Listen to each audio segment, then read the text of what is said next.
I'm sorry. So remember that we are pencils of Jesus, sent out into the world, and we have the erasers with us to correct the mistakes we made. Number 4. The fourth reminder is, remember also that the most important part of you will always be what is inside. The most important in a pencil is that black thing inside that is very important. Without it, it is useless. It cannot be useful. Remember that the only thing that we can bring to God's kingdom is our character. The character of Jesus is the best model that we have to follow. Sometimes we talk a lot about Christianity, but true Christianity is not found inside us. Inside us. That's why Prime Minister Mahatma Gandhi said, I should have been a Christian if not of the Christians.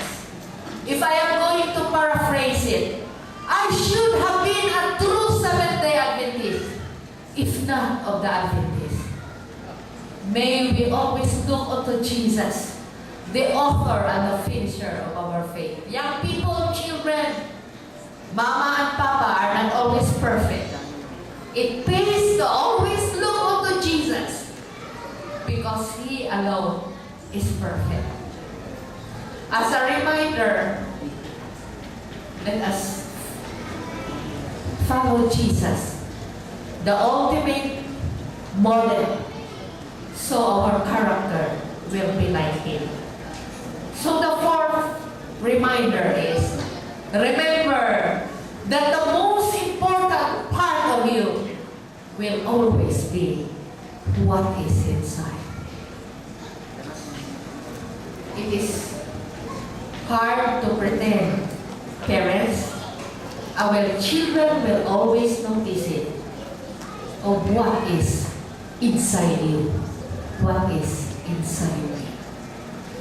The fifth and the last, it says, lastly, my dear pencil, take notice that on every surface where you are used regarding of its condition, you must leave a mark. You must leave a mark. And when you follow all these reminders, you will become a better and better pencil every day. Amen? Every day, we are leaving a mark. Every day, we are casting an influence, whether it is good or bad. We are leaving a mark. What legacy are we leaving in our homes? What legacy are we leaving to our children? Legacy of prayer? Na ayaw ngayon na, ay, katugyo ko hinunduman sa kong mama, pagkaisog na lang kaayo. Pagkadaling pasuko. Pagkamamunan, galing isaray makasala, mabunalan yung tatanan. Sometimes when children gather together during family reunions, grandchildren gather together, we always recall, we always talk on the marks our parents are leaving. What kind of marks or influence are we leaving to the church? Are we leaving to our respective homes? A grade 1 class was asked by the teacher to draw anything they want to be thankful for. They were given 30 minutes to do it because it was Thanksgiving Day. After 30 minutes, the teacher started visiting from one pupil to the other. He came to the first boy. Let me see what you have drawn. The boy drew toys, different toys. And the boy said, "These are my toys. I am so thankful that I have toys when other children don't have." The teacher said, "Oh, this boy understood what Thanksgiving Day is all about." The second student the teacher visited drew an old jeepney. And the boy said, "Oh, this is an old jeepney at home before I was born. But until now, this is still very useful. When my dad says, 'Let's go to the farm,' oh, the jeepney is available. Let's attend camp meeting, the jeepney is available. I didn't thank for this jeepney at home." She visited another student. Let me see your drawing. Then the third one, "Oh, my drawing is not good, but these are firemen. About 2 weeks ago, our house was burning. My mom called 911 and firemen came. It has saved our house. In fact, when I grow up, I want to be like one of them."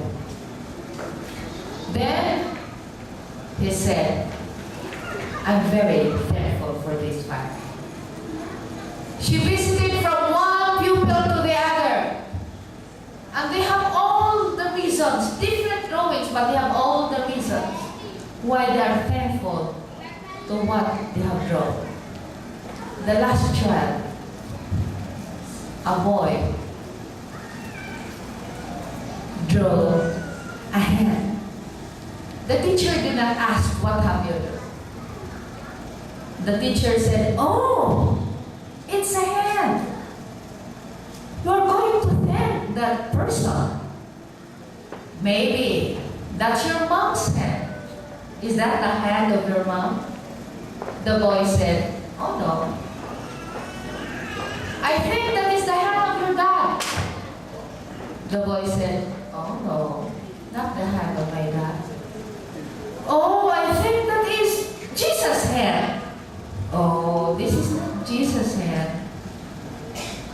Then later on, the teacher asked, "Whose hand is that?"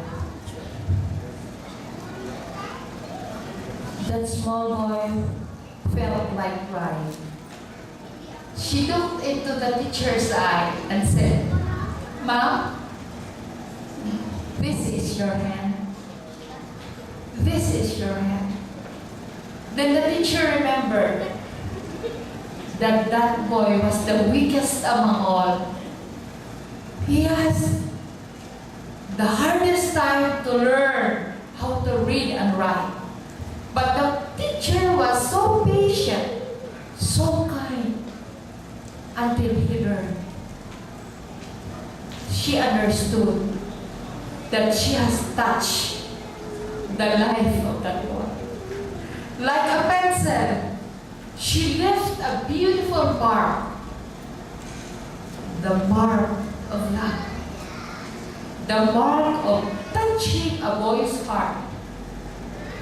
And that boy will never forget that there was once upon a time a teacher who has touched his life. Our text is found in Galatians 6:9. It says, "Don't get tired. Don't get tired of doing good, because the right time will just come. That in the right time, you will reap if we faint not. You will reap if you will not stop doing it. You will reap what we have sown." The question is, what do we mean by touching a heart? and tell the whole world. I'll give time to Pastor Aguinaldo.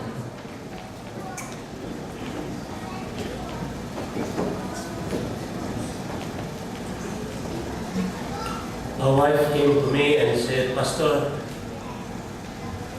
I think it's about time to divorce my husband. For so long, he was a drunkard, have relationship with other women. He is always late in the house. He gave me problem. So I read the text to her, Galatians 6:9. Don't get tired in well doing, for in due season you shall reap, if we faint not. So I said, sister, continue doing good. Even though that is your experience, but try to be kind to your husband. Show him love. You pray for him. He come to the church with the children, and she told me, Pastor, whenever you visit my husband, do not talk about Jesus or talk about the Bible. You only talk about business. So I always visit them and I talk business with him, and he likes very much that I'm not talking about God. So he said, Pastor, I am happy that you always visit me and you talk about business. Now that you have been visiting me for so long, I want you to talk about God. And the wife was very happy. So I gave him Bible study. I finished the 28th lesson 3 times. Imagine, visiting every week. But I told the wife, never mind, let's continue doing good. After 38 long years, brethren, when Elder Jacoba preached there in UM Gym, it was a large baptism. The wife and the children was surprised when the last person was already baptized. He removed his shoes and went to the line and was baptized that time after 38 long years. And you know, the children and the wife was very happy. They said, if we continue sowing good, we will reap. Now he became a deacon, later on became an elder, and I think he's the president of the Elders Council here in the city, Brother Williams. So the message is, don't get tired in well-doing. Why? For in due season, we will reap what we have sown. A young man was walking and he felt hungry, and he told himself, oh, there's a house. I will not be embarrassed of asking food. So when he was there, he said, is there anybody home? Are you? And he was telling himself, I will really ask for food. I'm very hungry at that time. It so happened that a beautiful lady came out. Anything I can do for you? Nalimot siya na gigutom pa ito, di magbabaha. Imbis mangayaw pa niya ito, ingon siya. Pwede ba mangayaw tubig? The woman said, don't worry, just wait, I will prepare. After a time, the woman came back. Instead of giving water, she gave him a glass of milk. When he drank it, he was satisfied. And he said, I am only asking for water. You give me milk? The lady said, we were trained by our parents that if there are guests and visitors, we will always treat them nicely. Years passed. The boy studied, and the lady became an old lady and was hospitalized. The services of that doctor was asked. And when the doctor went to see that woman, that young man who became a doctor remembered that this is the woman who served me milk. So the doctor tried his best to take care of that woman. And for many weeks and months they were hospitalized. They were thinking for a big bill in the hospital. When they were discharged and get the bill, they were surprised that the amount was big enough, but it was told them that everything is paid because of the glass of milk. This is an experience of Dr. Kelly. Kelly Ward. Don't get tired in well-doing. Why? The counsel is don't get tired in well-doing. And the consolation is, we shall reap if we faint not. So continue doing good to your husband, to your wives, to your children. You see? Henry Nowen said, parents, treat your children as if they are guests in your homes. Trata na inyong mga anak kamura mo sa ng guest. Mga bisita. Kisa ba inyong giandaman na ng mga habol na inamirol? Mga bisita? Ang inyong mga anak ipahabol og sako sa rina? Kisa ba inyong giandaman na ng mga plato sa parador? Para sa guest, unya inyong mga anak ipaplato lang o plastic na nainitan unya nag-fly away. Parents, treat your children as if they are guests in your homes. So, you will reap what you have sown. The story of Abraham Lincoln when he was still running for and campaigning for President of the United States. His great opponent was Mr. Stanton. He was a great opponent. He tried to attack Abraham Lincoln. Unfortunately, Abraham Lincoln won the presidency. When he became the president, he was looking for a secretary of war. And you know, the greatest opponent and enemy, which is Mr. Shelton, was chosen as Secretary of War. When Abraham Lincoln died, and Mr. Shelton was allowed to give his eulogy, he said, truly this man is a good man. I was a great opponent and I was his enemy, but he gave me a chance to serve him as a Secretary of War. Remember, what we have sown, we will reap. That is the consolation. And the condition is, if we faint not. I remember a story of George Ford in Philadelphia. When a couple went to visit them, and all the hotels was full. So they went to a certain hotel and said, my wife is sick.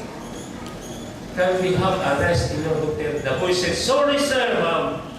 The hotel was full. Anywhere you go, it's full. But don't worry. I will fix my room and I will give it to you.